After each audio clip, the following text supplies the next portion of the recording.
नमस्कार मित्रांनो, आज एक नवीन रेसिपी घेऊन आलो आहे. त्या रेसिपीचं नाव आहे चिकन ऑमलेट. तर त्याच्या अगोदर मी सांगेल की मी 10 ते 15 दिवस झाले मी ती रेसिपी फॉलो करतो आहे. खूप इझी टू कन्झ्यूम आहे, इझी टू मेक आहे आणि अराऊंड त्याच्यामध्ये 40 ग्राम प्रोटीन आहे. तर रेसिपीमध्ये सगळ्यात महत्त्वाचं आहे की हे मिरच्या, आणि या मिरच्या फिकट आहेत. तर तुम्ही मार्केटमध्ये जाल, त्या मिरच्या एक वेळा चाखून घ्या आणि चाखून बघा तिखट आहे का फिकट आहे. फिकट असेल तरच घ्या. चिकन ऑमलेटसाठी लागणारं साहित्य आहे मिरच्या, लसूण आणि हिरवीगार कोथिंबीर आहे, आणि तुम्ही तुमच्या चवीप्रमाणे मीठ ॲड करू शकता. आणि हे जे चिकन आहे हे स्टीम करून घेतलेलं आहे. चिकन 100 to 120 ग्राम मॅक्स घ्या. आणि 4 अंडे आहेत, हे सध्या कच्चे आहेत. तर त्याच्यातले आपण 2 होल एग घ्यायचे आणि याच्यातले 2 एग व्हाईट घ्यायचं. आणि त्याच्या अगोदर या ज्या मिरच्या आहेत आपण थोड्याशा भाजून घेऊया.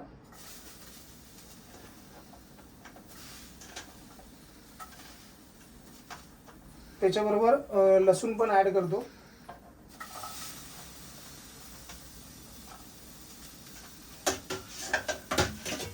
आणि स्लाइटली थोडंसं काहीतरी ना एवढं घी. मिरच्या आपण भाजून घेतलेल्या आहेत. मिरच्या झालेल्या आहेत. त्या मिरच्याला आपण मिक्सरच्या भांड्यामध्ये टाकू, कारण की याला पूर्ण ब्लेंड करून घ्यायचं आहे, म्हणजे ठेसासारखं. आणि त्याच्याबरोबर ही हिरवीगार कोथिंबीर आहे मस्त.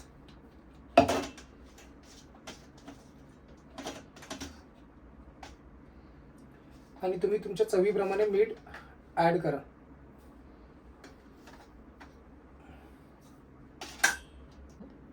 ठेसा आपला ब्लेंड होऊन झालेला आहे. तर त्याला एका आपण वाटीमध्ये टाकू. आणि एक वेळा बनवलं म्हणजे तो अराऊंड 3-4 दिवस आरामात चालेल. हा क्या बात आहे. हा आपला ठेसा वाटून घेतलेला आहे. आता आपण घेणार आहेत 2 होल एग आणि 2 एग व्हाईट.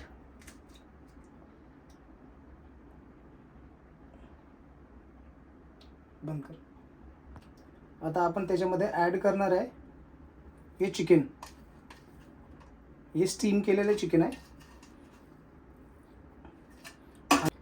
आणि मेन जादू आहे या ठेस्यामध्ये. आपण ठेसा ॲड करणार आहे.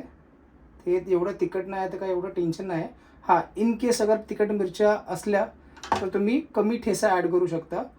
बट मेन मुद्दा होता फिकट मिरच्या घेण्याचा, क्या त्या मिरच्याचा फ्लेवर, कोथिंबीरचा फ्लेवर आणि लसणाचा फ्लेवर खूप टेस्टी लागतं आहे. आता या मिक्सचरला आपण ब्लेंड करून घेऊया. बस स्लाइटली फक्त थोडंसं घी घेणार आहे, कारण की जो अंड्या आणि चिकनचा जो बॅटर आहे तो तव्याला चिटकू नये. असा तर नॉनस्टिकी पॅन आहे, चिटकणार तर नाही, तरी पण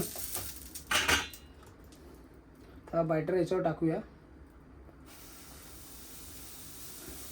आणि हा जो बॅटर आहे तुम्ही नॉर्मल तव्याने पण अशी स्प्रेड करू शकता, किंवा हा चम्मच घेऊन तुम्ही असा त्याला आकार देऊ शकता.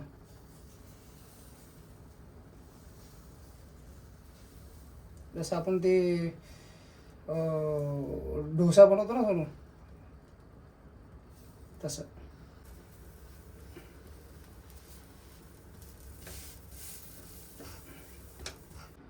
हा आपला चिकन ऑमलेट तयार आहे. आता चिकन ऑमलेटला मी भाकरीबरोबर तुरीची डाळ, घरी तुमच्या काही जरी असेल म्हणजे पालेभाजी असेल त्याच्याबरोबर पण खाऊ शकता, किंवा हे आपला जो ठेसा आपण बनवून ठेवलेला आहे त्याच्याबरोबर पण खाऊ शकता. पण मी खरं सांगेल, तुम्ही भाकरी, तुरीची डाळ आणि आपलं हे चिकन ऑमलेट आणि स्लाइटली थोडा ठेसा, एक नंबर लागते. खूप टेस्टी लागते, पोट भरेल. आणि प्रोटीनचा तर काय विषयच नाही आहे, फायबरचा पण विषय नाही आहे, फॅट्स पण आहे.